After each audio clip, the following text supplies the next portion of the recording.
kung sa pikas kabahin may galadunay nitabo nga pagpang-rape, may gani kinakuha ni sa CCTV, at least naay ebidensya nga ligon o karon na ilhan na kini maong nang rape mga higala. Tindira kini. Medyo maitsura man sa kuning mong tindira pero di na ako ipaklaro ang naong ha kay makabiolate tas KBP code. Ako ipakita gamay ang kwan. Gibira ni sa mga higala hapit nang tani manirado. Unya paghapit na nanirado mga kaigalaan, usa bang hitabua nga ni ay usa ka ex-convict iyang giguyod ni mong tindira sus gitiunan na bagkutsilyo daykin. Labiha no? Wa gyud kadagan kini mo babay. Nakuha gyud mga higala tungod sa kasalbahis ining maong nang rape nga usa ka ex-convict. Atong i-check sa nebe nga gamay lang ang katutuang CCTV dong be. Alang ipaklaro i-blur lang gamay tong kwan, i-blur lang gamay. Kani omo ni oh. Sensitive ni nga kwan. Omo ni hitabua. Ato lang i-blur gamay may gala para nga dili kwan. Iyang giguyod ning tindira. Oh. Giguyod niyang tindira. Oh. Sus Ginoo ko. Giguyod niya o niya iyang gitiunang kutsilyo. Yaksyon pagdagan unta ni. Gitiunang kutsilyo mga kailan. Amo nang hitabua. Ato lang giblur ha kayo di ba ni ilhan ang naong mga kagalaan kay kuan kayo. Sensitive kayo ning maong nga kuan. Pero kining laki na ilhan na sa atong kapulisan, padayon pa ron ang pagpangita mga higala. O mo ning hitabua oh. Nahadlok taw ning babae kay gitiunan og kutsilyo. Okay, so mo ning hitabua mga kagalaan. Kutsilyo.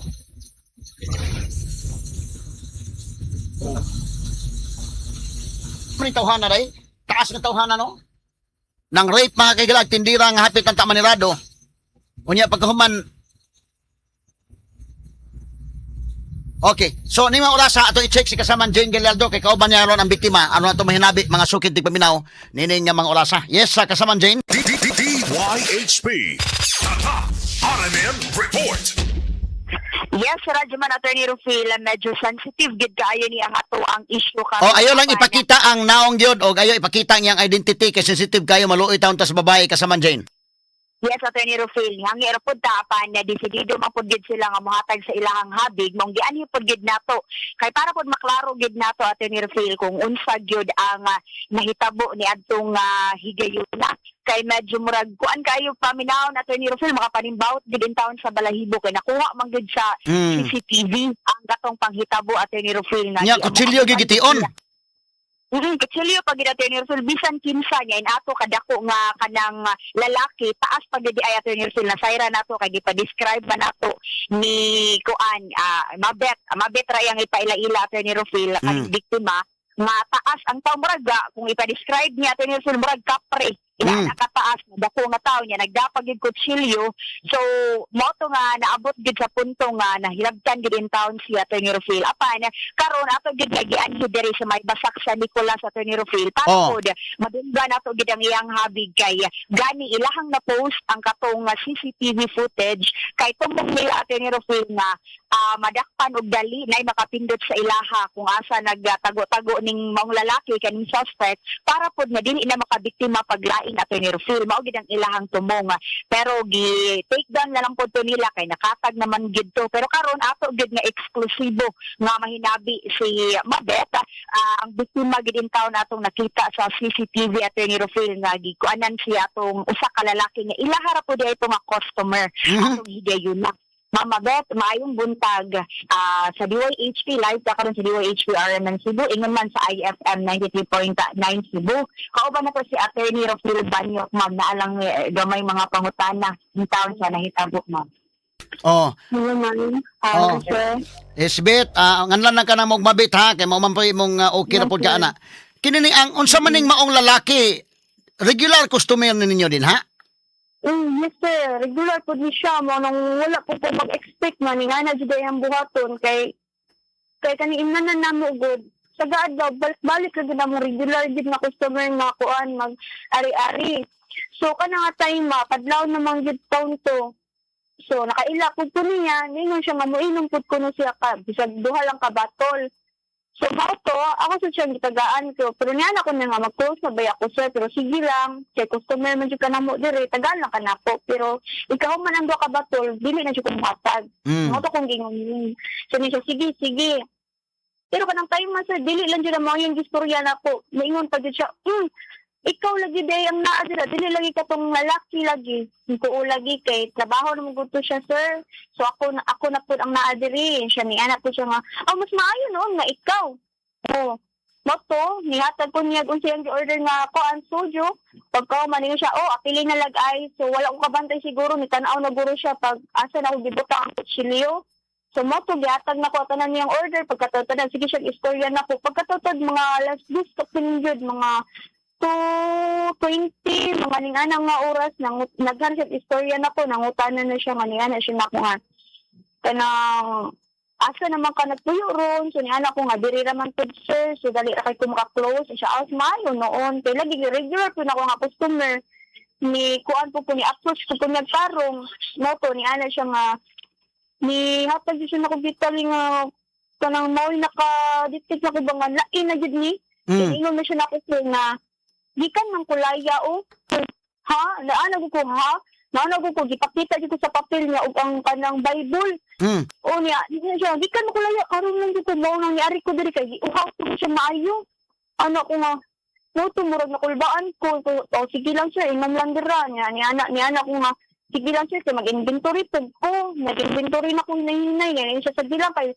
babot na to kung babay mga 2:30 na naabot talaga to 40 mauna to sir ning sige siya pangutanan ako nga sila naman na akong Marianan dira miss anak ko nga 280 ra sir so isa ko muhatag ni mo igabot na sa babay niya anak ko siya sige niya lingkod ko nun sa kuno ay siya niya nikalat siya barog mo to nikanaw ko niya kay dili lagi na ko maklaro yung kuan kay dakko dito siya glawas yun o kita kung asa siya unsa yang giko or ako pamati is kuan lang ano na hunaw pagkatao ni barog mo siya ni padung siya ako anak ko patay niya na ko patay ko ani ron ni anak ako nga ni anak ko niya sir ko alang ang halin sir di ko musukol ni anak gyud ko atong kay maniya niya ingon siya dili ka na ako tuyo ikaw akong tuyo ari dili yan dili pa unta gyud ko mukuyo atong kay magyud ningon gyud siya nako nga buslak ko ni mo ron pakit ko chilyon mo ron anak gyud siya sir so no choice ko pero nang hawit pag yun in town ko sa dapit sa lukuanan na mo kay lagi ko gusto mo kuyo kay naadlok ko moto kay ma dito nagibuot niya yung mga gusto ano taga dili na ko mabuot yung gusto di ko hanakan og kutsilyo jud matusok mo iko ulagi sir buot na kung tanan relax lang kay lahi naman siya approach na ko sir ba mahadlok ko labi na nga kanang napukoy na sa iron sa kung pagka-taekwondo mo nang kay daw ko ga ug di man gid ako kaya ang lalaki so mangita ko buhay nga lingkawas ko anang hitabua so mo to wala ko naghila ko pero wala ko nagpanik kay gusto na ko nga nakoy kuan ba nga makaikyas ko kung sa kung buot angay buhaton kay ako ra gyud taong isa ato wala di masking makatabang na kung tayo man akong paris wala pa dun ni mata mo to nga may sige na siya po ako, iyan akong daghan ako siya gibot, iyan akong gitsula, kaya kung di ko pangangahon, di ko mo nga, dislakan mo ko ni Kutsilyo, paulat ko sir, mga nga na ko mo to, iyan akong gihalukan, tanan, iyan akong gitukyan niya, sakit ko siya kaayo, kay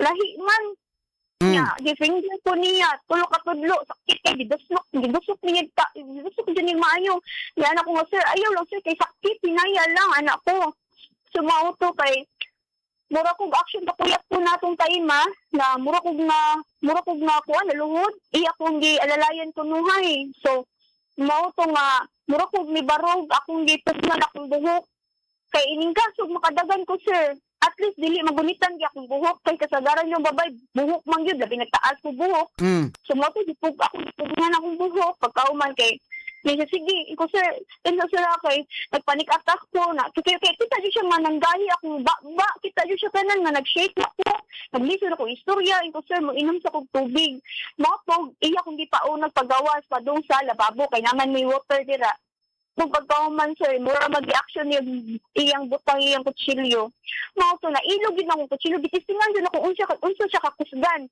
mao to nga nailog yun ako pero in sound di man ako mailog yun kay gigusok man ko niya wala gid na ko mabiig yun, wala gid ako siya makakunan yun, masukulan mo to siya, di na nimo yatag pati na jud karon, ituslak gid ni na karon, no to na to yung mga action nga, ari jud sa kilid sa tiyan nako nga, mapil na dyan ako nga, maduot na dyan ang kutsilyo mo na, ay na ko siya ka ng, sir, relax lang, akong kaon niyang kamot, ako ibutang yung kamot para lang di madayon ba? So, kung matong time mo, sir, nga mo to nga, nangita lang dyan po kubuy, masking kuan, abi na kung paguman ako tsupa niya, like mo kuan, di siya sa akong apart, sa kuha, buluhod, eh, kung buluhod lang siya, makaikis na yun ko, kay naman ni, kuan diri, isa ka kisak mo luyo, nga, kaya na yun ako ibustak siyang ulo po, so, kung pa ato, makabuhi yun ko, pero wag yun, naniguro po siya iya, kay, mo action kung pati sa iyang kuan niya part niya nga sensitive unta to nga budi jud ko kay murag mo kuan di siya mo kipi niya kanang distansya sa nako pagkahuman ang kuan niya nako permi ang kutsilyo jud tio jud na permi di gid na mawala niya na pag pwede naman nimo ibutang sir hilabtan ko nimo ana nga time mo unta og iyang ibutang bahala na lagi magkakuan jud ni musukol jud ko wala akong kinabuya kung kaya dira. So, dili ko musubot nga. Naingon siya, ariglo, dili ko musubot eh. Grabe, ang ngatan niya na ako eh. Anak ko, mamatay na pala. Paglabang pa dyan ako, naliksan pa dyan ko. Kubahala na, maliksan ko. At least, daghan ka mo tapok na ko. Mabaraw ba?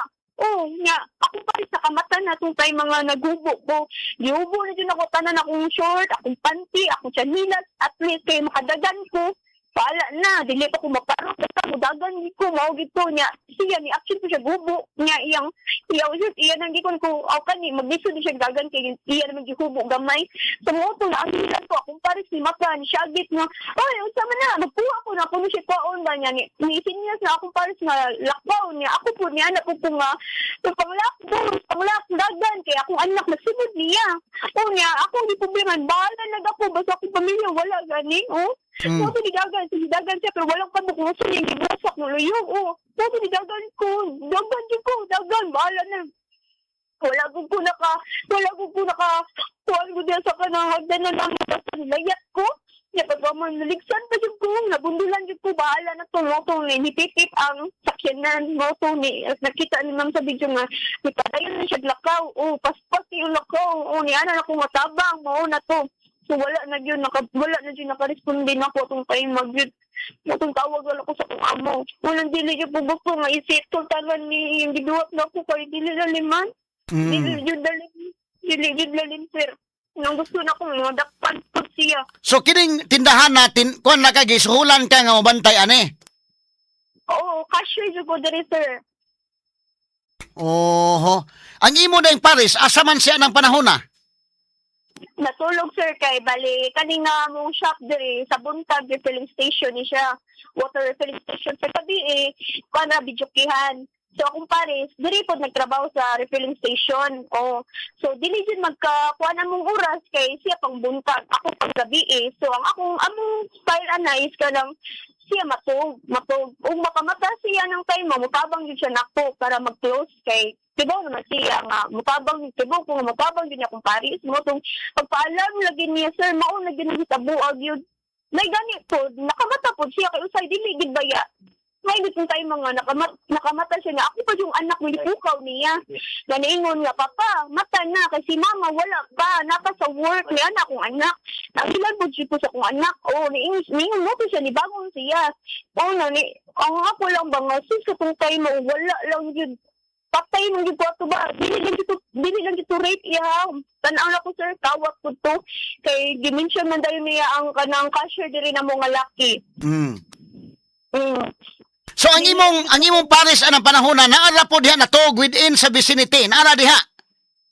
Oo sir, naara gyud. Siya ba di actually siya di nakakita ato tanan. Makita gid siya nga gi-rate na gid ko niya atong time.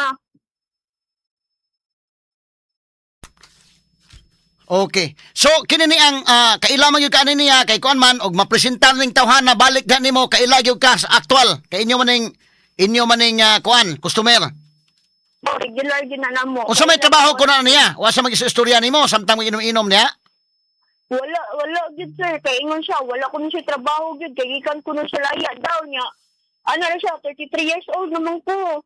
Ano na siya, sir. Wala din ko magpangsing pangutanan niya. Okay, so ang atong kapulisan karon nangita na ani, at least na istorya naman kasi mga pulis, imong gisulti tanan sa pulis hasta ang CCTV o na-mention nimo ni maong pangan ning tawhana. Hmm. Kini ni ang sige na lang. Wa na to mapakita ang picture ani kini maong tao para magkabantay lang ang uban. Salbahis ning tawhana para magkabantay lang ang uban. Kisay nga ani niya. Si David Clark. Wala siya. David Clark, mao gyud na siya. Wala na siya ko. Basta ang naon lang gyud ako na permitted na naon yung duman ako. Yung mga lihok, maurag gyud na. Oh. Unta maawala ng mga babae po nga kuya po dito ning tawana. Sa una lang sir kung ang katong babae nga iyang ilugos unta niya patyo niya nga wala si una ba. Ang ginuna lang siguro ang sige babae nga o sige lubusan na lang ko pero ay ko patyo pero mupatay din siya. What if ba? Sunod yung biktima patyo na gyud niya. Mo nang dili ko gusto mahitabo nga kalaro-laro lang siya, mura siya guwa. Dili ko musubot ipapriso ginana ko siya. Papriso na ko. Okay. Sige. Dunay mga tato ni mga tawhana, tawhana no, dunay mga tato daghan. Oo, daghan siya sa to. Nga ni chat pag siya sa kung amo nga makigariglo siya. Na 35,000. 35,000 ya ibayad na ako para makigariglo. Yan akong amo sa bayan siya. Pag gamay ra na doon sa imong gibuhat 35,000. Unsa na lang kinabuhi sa akong cash 35,000. Niingon siya nga naabot sa 40, naabot sa 50, naabot sa 60. Kaya niingon para sit up lang unta namo siya sir ba. Nga mauto nga ang pasabot din niya, diya din inahan rin magpakita siya dili. Yan nga, katulog rin magsigbalik-balik, kay makigariglo na ko, niya kanya itong kayo ako, hadlok na ko, mo tuniikyas sa may diri mga tulog ka adlaw. Niya awa ko, kay di ko gusto diri nga makakuan sa ba, ako sa ipahuruhay akong utok, niya ana nga, mo nang nabatian na mga nagsige ko nung ari ang inahan, kay makigariglo daw. O dako ning tawhana, nakita na mo sa CCTV, dakong tao ni, dakong tao. Dakong sir, kamot na sa personal. Kamot na sa actual. Actual lang gidaan sir, makaingon sa Isuda gyud mo ari gyud na siya diri magpabako-bako kay para dili mailang nga dako kayo. Ibarog lagi in taon daghang kay maibog nga customer naman. Kalamian ni tawana ni 60 ba. Kaya pangalan ko na kay FB ko wala jud kay dili ko puti hilig ning ana. Mao ra gyud ako i-reply ko sa mga customer ko. Okay, so sige, no, ang atong kapulisan, gikuha na kag affidavit sa mga pulis? Bulo ako nang Gikuha na kag affidavit sa pulis? Oo. Okay. Mana sir, mana. Okay. Nagmagpass na lang yatong duha ka USB nga kuan record sa CCTV o mga print na picture nga giunsa ko niya. Okay. Screenshot So ipasakag yung kaso ha, kay lisod kayo. Kinali papriso taning tawhana, daghan pa mabiktima ani kundi ni mapriso. No sir, tinuod siya na. Mao na kung gusto nga. Akong ginuna ron is ang kanang kuan gid nga mapriso gid siya.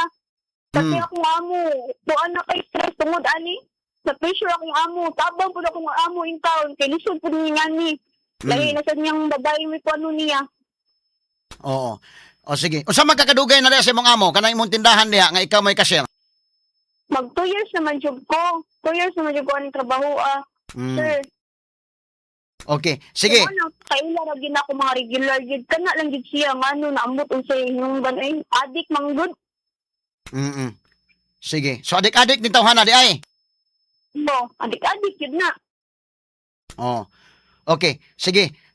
Sige, salamat kayo Dayhas. Maghatag panahon na mo sa DYHP ug sa IFM. Thank you. Okay, Jane. Tungod sa tong oras manggod gihagipot kayo. Kuha ila na og kanang number sa siya para anytime pwede ta makakuan kung gikinahanglan. Maka-communicate kay aron niya makuha na to na mapasalitate niya mapasaka ang tong tawhana. Delikado kay tong tawhana. Yes, Attorney Rufil, mo na itong buhaton karon na kaya desidido magid sila nga mapasaka tungod pod gyud kay di lalim ang nadangatan gyud ni ining mabet Attorney Rufil nga. Kuan po the awareness pod nga unta nga madakpan ani kay makabiktima pa pod mao pod ang tumong sa mga biktima Attorney Rufil mo itumong sa biktima nga madakpan para dili na makabiktima pa og lain. Pero hinuon ang ato ang kapulisan natin ni Rufil sukad nga na report na ni nakatag na natin ni Rufil kay nailhan na pud nila na napod sila pangan na sila identity gyud ni suspect kay ex-con man ni ato ni Rufil so dali ra kaayo nila nga na-trace ang pagpangita og ang pagkuan na lang gyud pursuit na lang gyud nila ato ni Rufil nga makit-an ni og matultulan ni ang maong suspect og mabalik na pud ni siya sa prisuhan para pud bayad sa salaod nga iyahang nabuhat ato ni Rufil. So far mo na ito nakuha gikan diri sa may barangay Batak sa Nicolas. Kauban ako sa tong Armen Patrol at Speed Pilot Rajuman Jesse Sumampong. Ako sa banginyong Rajuman Jane Gallardo, DYHP Tatak Armen. Number 1 sa balita, number 1 sa komentaryo, number 1 sa drama, at number 1 sa serbisyo publiko. DYHP RMN Cebu, the official overall number 1. Number 1.